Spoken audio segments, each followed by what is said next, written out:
ada dua hal yang satu yang kita tanyakan. Pertama yang seperti Pak Ustaz jelaskan tadi mengenai sunnah, ada 3 kata. Kita tahu definisi sunnah itu bahwa kalau kita kerjakan berpahala, kalau kita tinggalkan berdosa. Tapi tadi ada sunnah yang kita sunnah fardhu, itu sholat wajib. Gimana kok kurang nyambung kalau saya melihat itu. Itu yang pertama. Yang kedua sebagai info aja, tadi Pak Ustaz bilang di Malaysia ada kelompok yang apa? Nah di tempat kita ini juga banyak, bahkan terakhir sekali saya dapat kayak pertama Islam Jamaah, kemudian apa yang di Cianjur itu rame-ramenya sebentar saja, tapi sekarang sudah kembali ke jalan yang benar. Itu kalau awal-awalnya kita memang dengar kayak Islam Jamaah sudah kembali ke ini semua, tapi apa itu sudah benar, sudah pasti, termasuk yang kelompok yang di Cianjur yang sangat besar itu. Info aja Pak Ustaz, tolong diinformasikan. Terima kasih, itu aja. Assalamualaikum warahmatullahi wabarakatuh. Terima kasih. Ini pertanyaan dari satu orang, jawaban untuk bersama. Insya Allah mewakili semua ya.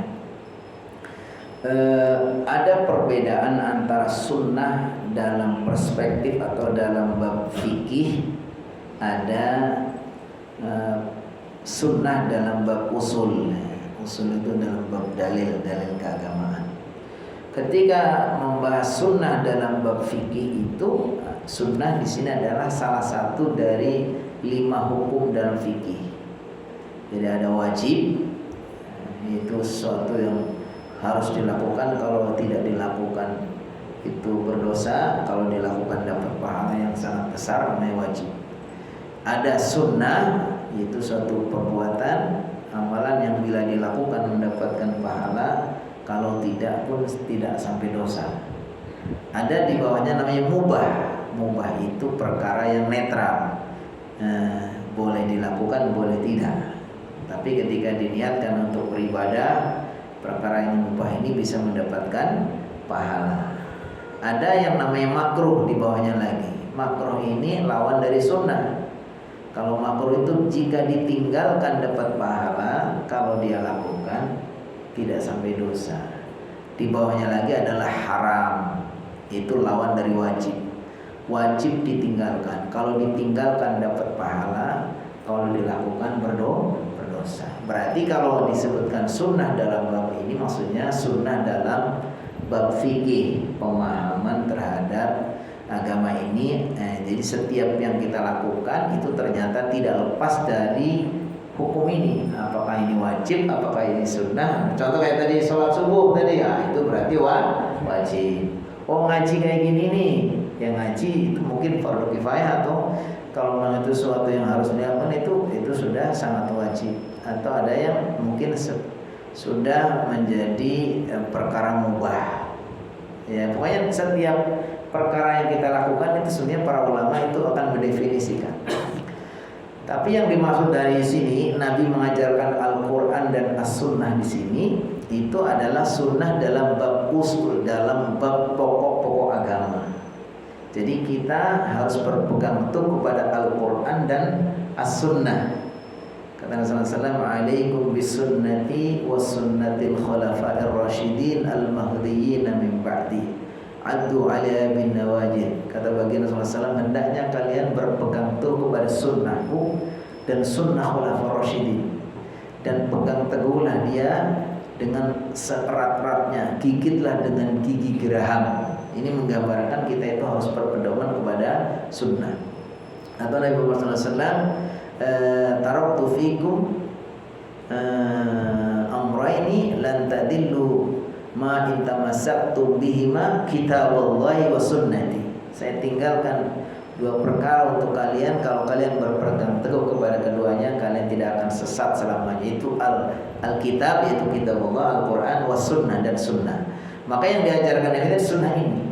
Sunnah yaitu yang pengertiannya apa-apa yang dikatakan Nabi, apa-apa yang dilakukan Nabi, apa-apa yang disetujui Nabi, itu disebut dengan sunnah. Nah, maka yang dimaksud ini adalah sunnah ini.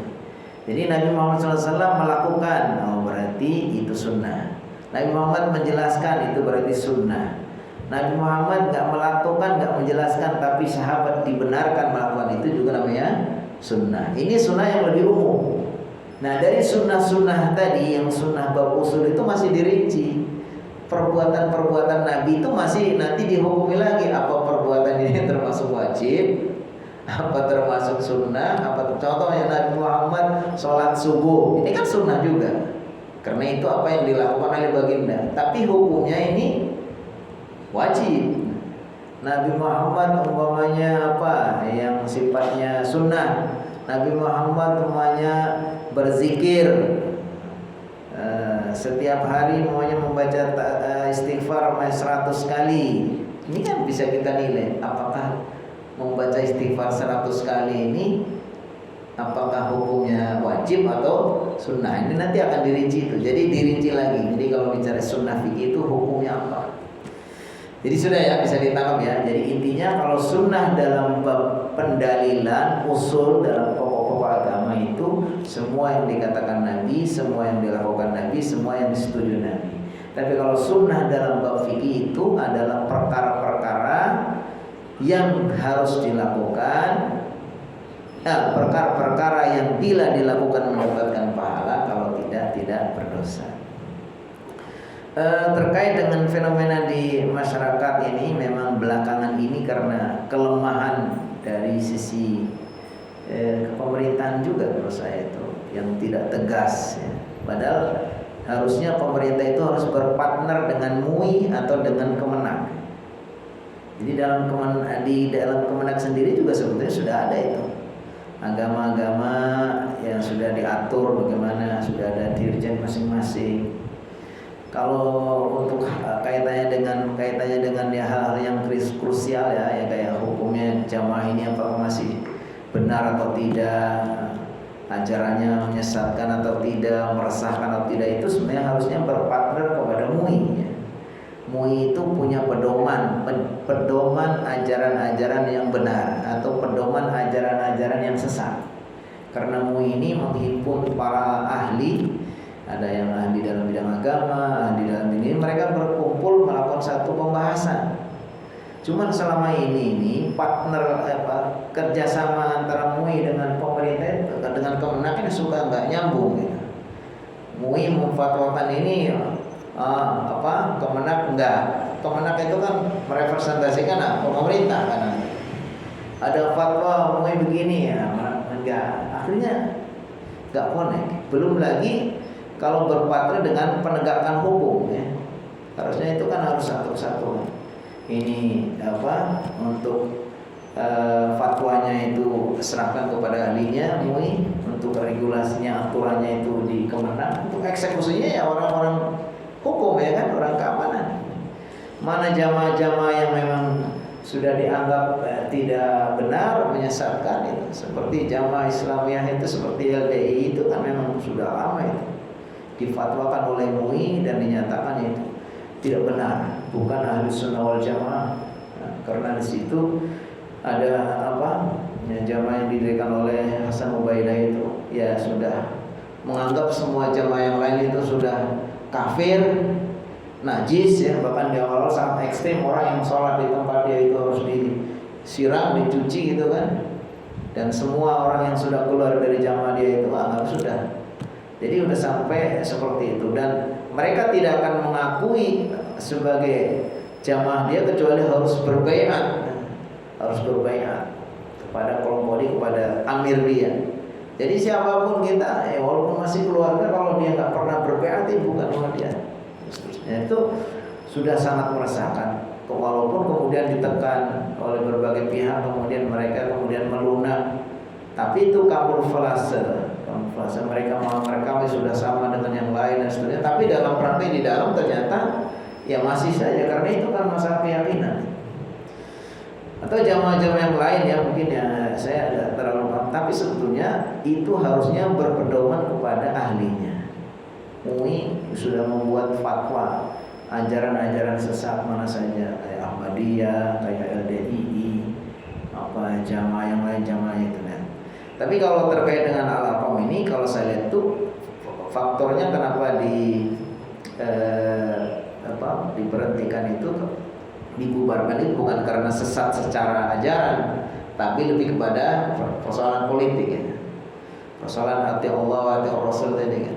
Ya, dalam Islam kan hendaknya kalian taat kepada Allah, taat kepada Rasulullah, dan taat kepada ulil amri. Ketika dalam suatu pemerintahan ada potensi kelompok atau jamaah yang mungkin bisa menyebabkan khuruj itu khawarij itu kan, yang menentang kepada pemerintah, itu ya pemerintah berhak untuk mengatur. Yang penting kan tidak dibubarkan apanya ya, ajarannya kan dibubarkan, hanya organisasinya aja kan. Orang mereka beragamanya masing-masing sesuai dengan apa yang biasa dia lakukan waktu belum dibubarkan. Wallahu a'lam bishawab, itu barangkali ya. Mudah-mudahan insyaallah kita di Indonesia juga mudah-mudahan Allah senantiasa jaga ini dengan kemenak baru, dengan semangat baru. Mudah-mudahan Allah SWT akan berikan yang lebih baik. Kita cukupkan insyaallah. Mari kita tutup dengan sama-sama membaca alhamdulillah dan doa kafaratul majlis. Alhamdulillahirabbil alamin. Subhanakallahumma wa bihamdika asyhadu an la ilaha illa anta astaghfiruka wa atubu ilaik. Assalamualaikum warahmatullahi wabarakatuh.